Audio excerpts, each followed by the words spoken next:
Why are you criticizing Jim Comey and Andrew McCabe?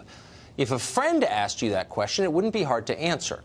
Comey was the shiftiest, most political FBI director in memory. His deputy, Andy McCabe, repeatedly lied to federal investigators. You try that, you'd wind up in jail. So why criticize these guys? Because they deserve it. But let's say a federal prosecutor asked you the very same question using this language, quote, "What is the reason for your continued criticism of Mr. Comey and his former deputy, Andrew G. McCabe?" See how the tone is different there? Suddenly, it's ominous. It sounds more like a threat than a question.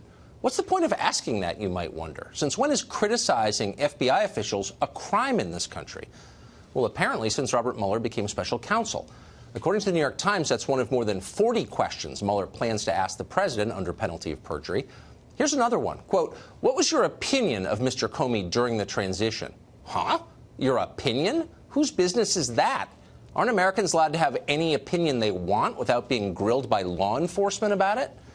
And then there's this question, quote, "What was the purpose of your July 2017 criticism of Mr. Sessions?"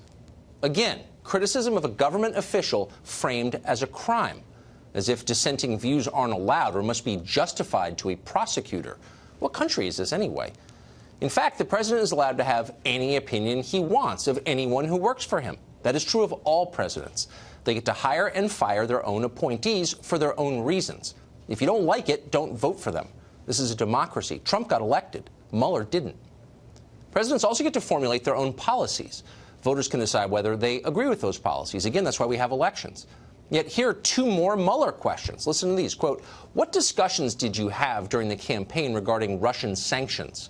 And, quote, "What involvement did you have concerning 2016 Republican platform changes regarding arming Ukraine?" So let's review. Trump ran for office promising to improve our relationship with Russia. He said that frequently and in public. Voters heard it, they agreed with him, and he won. But permanent Washington hated the idea of getting closer to Russia. They've been pushing a war with Iran for years. That's obvious now. Closer ties with Russia would make an Iran war far more complicated. Putin had to be the archvillain, the most evil man in the world. Never mind China or Mexico or other countries whose behavior is actually hurting the United States.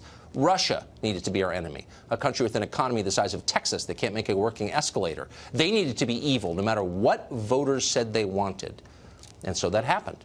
The policies that Trump ran on are now considered evidence of a crime. America is that much closer to war with Iran.